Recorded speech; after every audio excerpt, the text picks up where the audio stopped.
Está no ar Memórias Médicas Piauienses. Apresentação, professor Dr. Luiz Ayrton.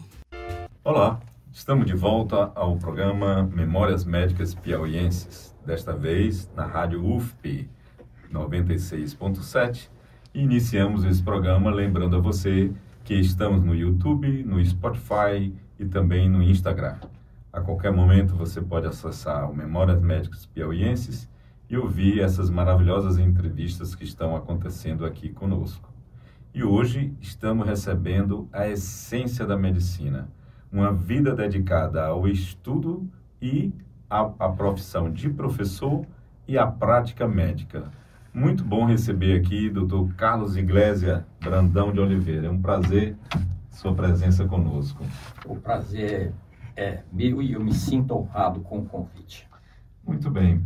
Onde nasceu o Dr. Carlos Iglésias? Nasci em Teresina no ano de 1951. Então aqui fez toda a sua história de educação, de ensino, de aprendizado. Exatamente. Eu acho que a minha história, como a de todos os médicos, é dividida em capítulos. O momento até a graduação, o período da graduação, o período da residência médica e, posteriormente, o período de atividade profissional. Isso. Todos nós atravessamos esses ciclos. E quando foi que o Dr. Carlos Iglésias descobriu que o seu nome era nome de igreja?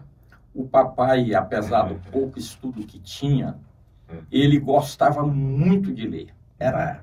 Leitura para ele era um negócio. Ele juntava os jornais e ia lendo dos mais antigos para os mais recentes.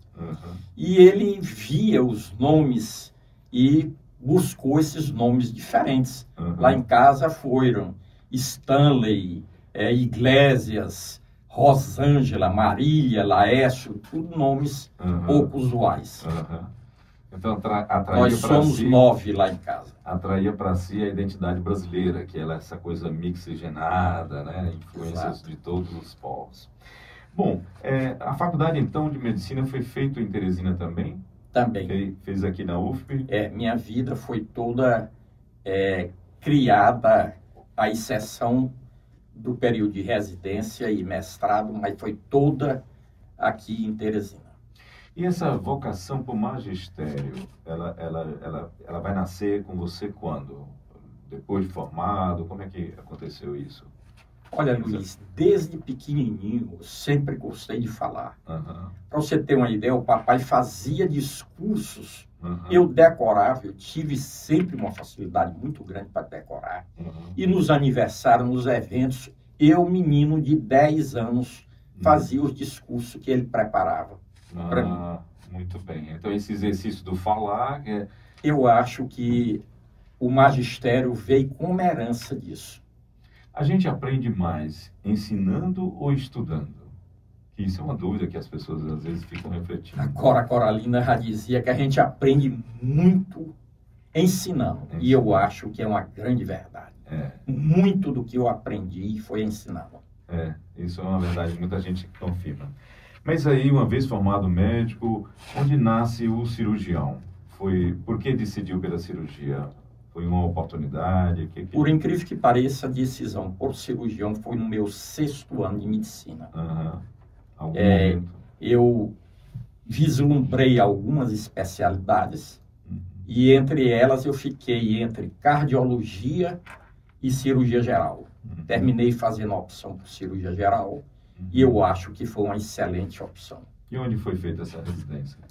Eu fiz a residência na Faculdade de Medicina da Universidade de Minas Gerais, inicialmente a residência em cirurgia geral e posteriormente a residência em cirurgia do aparelho digestivo. Um caminho reto em cima da cirurgia. Aliás, esse era um tempo que não havia o vídeo, por exemplo. Não. Até que era quando se dizia operado de barriga aberta, né? Então, tudo que eu aprendi como cirurgião, eu praticamente não faço mais hoje em dia. Eram patologias que eu operava muito, deixei de operar. É o caso de úlceras pépticas. Patologias que não se operava e se passou a operar, por exemplo, obesidade. Era uma forma de se operar, que era por via aberta e agora é por via laparoscópica. Então mudou muito. É por isso que eu sempre dizia aos meus residentes e aos internos que entravam, quando eu fazia corrida de leito, no primeiro dia da turma, eu tinha um refrão. Eu dizia, para ser bom médico, é preciso, primeiro, estudar. Segundo, aí eu dizia os residentes, deixava o residente dizer, mas não basta estudar, tem que estudar, aí os residentes, muito. E terceiro, mas não basta estudar e estudar muito, tem que estudar sempre. Isso era um refrão que eu sempre repetia a cada nova turma. Porque, na realidade, a velocidade do processamento de informações médicas e de atualização é uma coisa incrível. E a gente tem que se atualizar. A atualização chega a ser assim, o essencial para se manter vivo, para se manter médico. Você mesmo fala o que você fazia, quer dizer, não só mudou a doença, como mudou a técnica cirúrgica, a abordagem cirúrgica, né? Hoje, a cirurgia bariátrica citada, como você está dizendo, ela era impensável nessa época da sua formação. E depois ela passou a ser uma prática de muitos cirurgiões. Né? Aí nós estamos vivendo até uma coisa curiosa, que são drogas que têm possibilidade de emagrecimento rápido, como o Mounjaro. Você acha que o Mounjaro pode substituir a cirurgia bariátrica? O Mounjaro ainda não passou pela validade do tempo. É uma droga de uso que tem ainda pouco uso. Mas o que nós sabemos é que ela leva a uma perda de 15% do peso corporal. Essa perda não se mantém após o término do uso dele e essa perda é mais de tecido muscular. Então são algumas coisas que ela entra como um adjuvante naquilo que é principal, que é a mudança no estilo de vida. Ok. Então, você acredita que a prática de exercício físico é mais importante do que propriamente o uso das drogas para emagrecer? Não só para emagrecer, mas para a saúde como um todo, né? Todos nós perdemos massa muscular, sobretudo as mulheres, que perdem 1% de massa muscular por ano a partir dos 30 anos de idade. Se não faz atividade física e uma dieta hiperproteica, vai ter uma velhice precoce, vai perder independência e autonomia mais rapidamente. E é uma questão de prioridade para todos nós fazer atividade física. Aí a importância da educação em saúde, as pessoas precisam saber disso, né? A socialização dessas informações promove com que elas se interessem por essa história do exercício, da prática de exercício. É verdade. Isso é muito importante. Mas voltando ao Dr. Carlos Iglesias, formado, já cirurgião torácico, ou cirurgião de abdômen, volta a morar em Teresina. O que lhe traz a Teresina? Foram as famílias? O que fez voltar a Teresina? O Belo Horizonte era uma cidade grande. Sobretudo a família. Eu acompanhei no meu último ano de residência um cirurgião plástico que ele fez força para que eu ficasse em Belo Horizonte, mas os laços familiares falaram mais alto. Pega mais. Aí você volta a Teresina e de imediato já é professor da UFP. No primeiro ano que eu cheguei, em 1981, eu já assumi a UFP. Foram muitos anos como professor? Você vê os 6 anos do magistério e durante a residência, eu ainda agia como preceptor. Tem até um lance interessante. Tinha uma cirurgia ambulatorial que meu chefe me colocava para fazer, orientando os sextanistas de lá. E um dos alunos meus foi o Tostão, aquele jogador da seleção brasileira. Beleza. Mas, doutor Carlos Iglesias, me diga uma coisa. É sabido que essa sua participação como docente da medicina levou a coordenar a residência em cirurgia. Como foi esse período? Você achou que foi fácil? Foi desafiador? Como foi esse período de coordenar a residência em cirurgia geral? Se eu não me engano, a primeira do estado na época, se eu não me engano. Eu poderia até dizer que de todas as atividades que eu fiz, foi a que me foi mais gratificante. Eu gostava, eu amava, eu vivia a residência em cirurgia geral. E nós tínhamos uma preocupação muito grande, não só com a formação profissional, mas também com a educação dos nossos residentes. E eu acho que é por isso que todos os nossos residentes, que hoje são cirurgiões gerais, cirurgiões plásticos, urologista, todos eles estão aí na sociedade com nome fabulosos de aceita. E nós tínhamos esse capricho. Na residência lá, tínhamos que trabalhávamos assim incessantemente, eu, o Zenon Filho, o Eurípedes, o Roberto, e a gente tinha sempre essa preocupação com a formação. Eu acredito, Luiz, que o sucesso da residência em cirurgia se baseava em duas premissas. Primeiro, o processo de seleção, que era importantíssimo. Certo. Nós dávamos um alto valor à entrevista. E a entrevista era feita por várias, onde nós analisávamos o perfil do indivíduo, do candidato. E depois, a política que nós instituímos, que era baseado na disciplina e na hierarquia, e na organização. O sextanista, ele batia a continência para o R1, o R1 para o R2 e o R2 para o R3. Existia uma disciplina, uma hierarquia que todos respeitavam. E a gente sempre procurava ver aspectos. Por exemplo, uma vez eu operei uma paciente de tireoide, me permita contar esse caso, e marquei para 30 dias depois ela retornar para me fazer a avaliação. Era uma paciente do interior do Maranhão. Então ela disse: doutor, a cirurgia foi boa, que não tem nem mais traço aqui, mas essa cirurgia sua acabou com o meu estômago. Eu digo: acabou com o seu estômago? Ela disse: é. Eu digo: meu Deus do céu, mas não tem nada a ver. Você está tomando algum remédio? Ela disse: eu estou tomando o remédio que me passaram depois da cirurgia, eu dando até com a receita. Tirou a receita, nimesulida, um comprimido de 12 em 12 horas, 30 dias tomando. Peguei essa receita, joguei todos os residentes dentro da sala de aula, tranquei. Eu digo: olha, daqui para frente, nunca me prescreva uma receita sem especificar o período que vai tomar. E eu fiquei na preocupação, se essa mulher faz uma gastrite hemorrágica, faz um sangramento aí. Mas o erro, eu acho que sempre foi um baluarte na educação.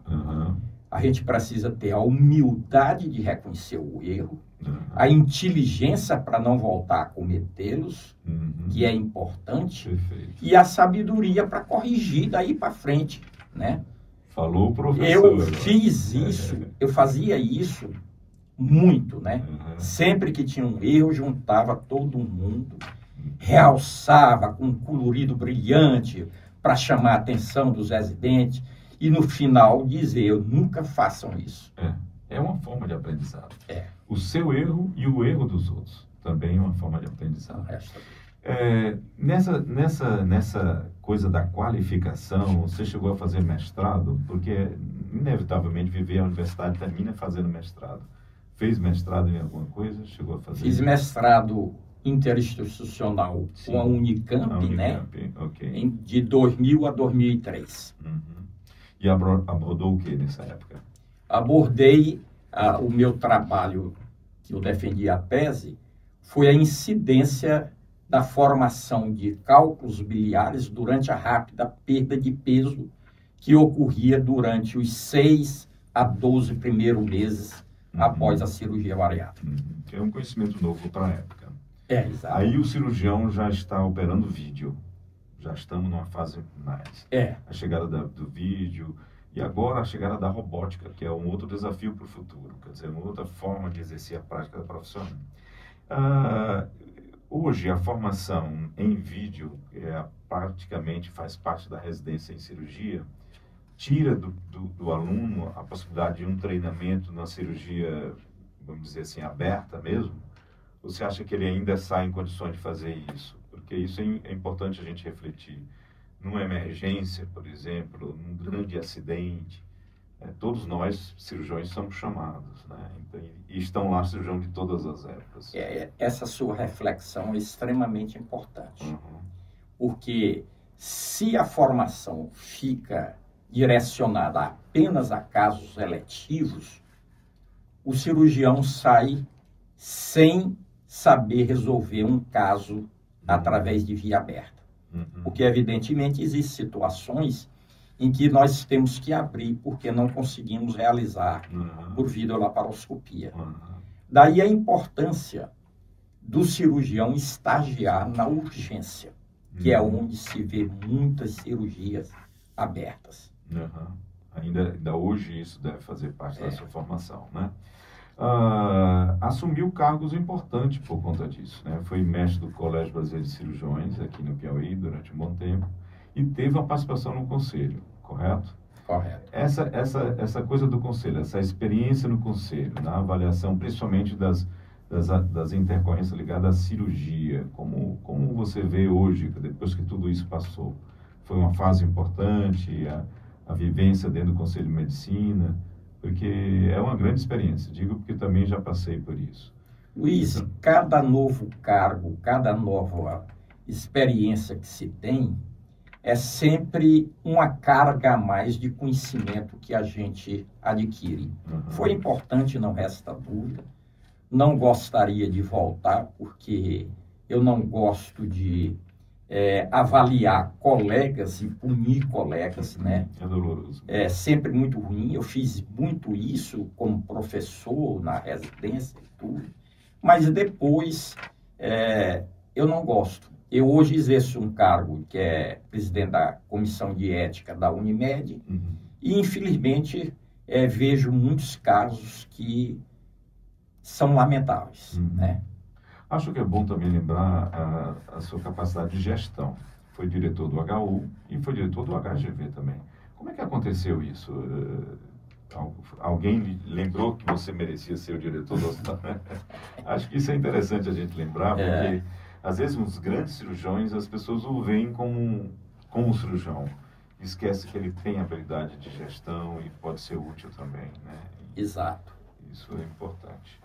Quando o Luiz Martins assumiu o governo do Estado, né?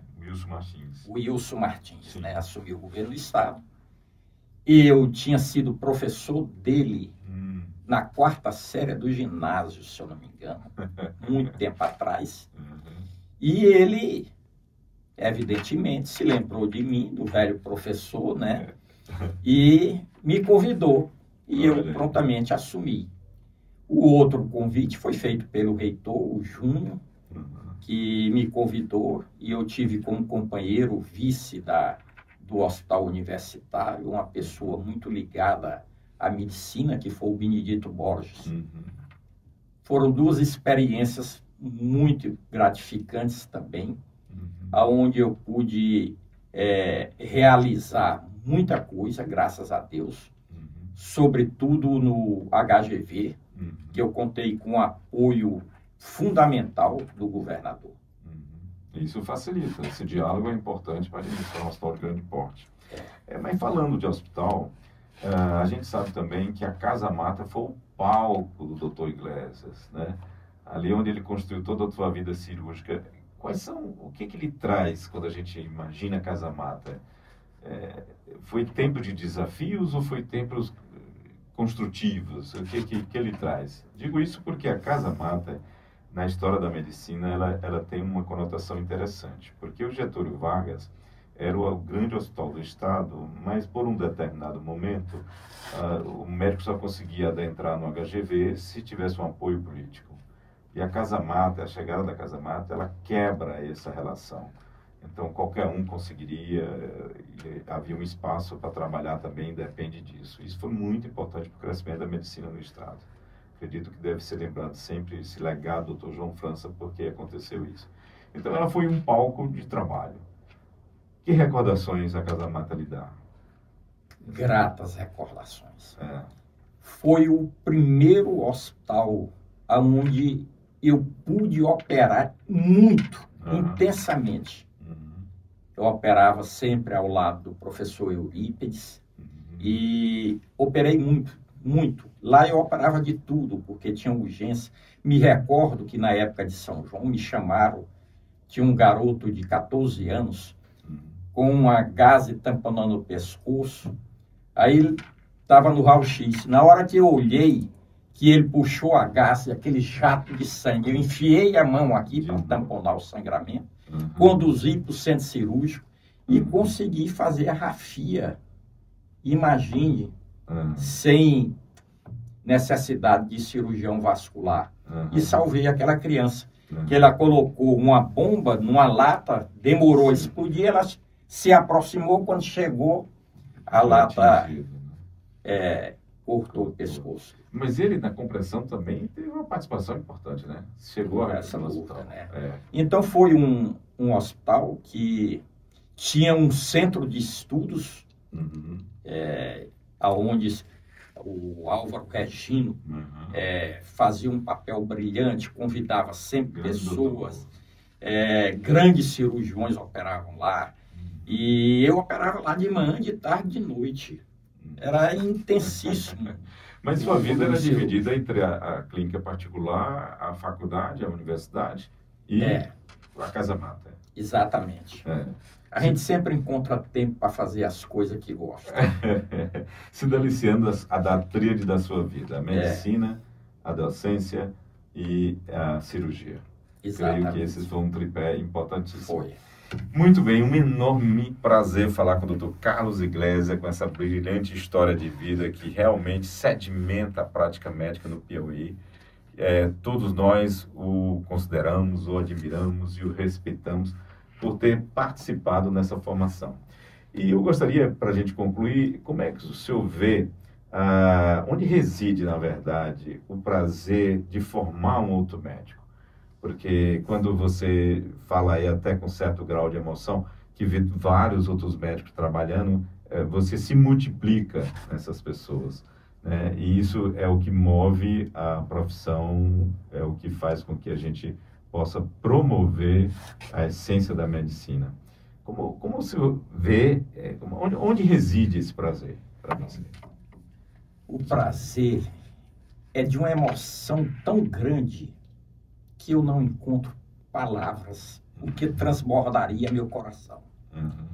Mas me recordo de uma entrevista que foi feita com um cirurgião nas páginas amarelas da revista Veja, em que o cirurgião dizia que salvava mais vidas com a caneta do que com o bisturi. Porque quando ele trabalhava com bisturi, ele salvava uma vida unitária. Com a caneta, ele modificava comportamentos, estilos de vida e melhorava a vida de muitas pessoas.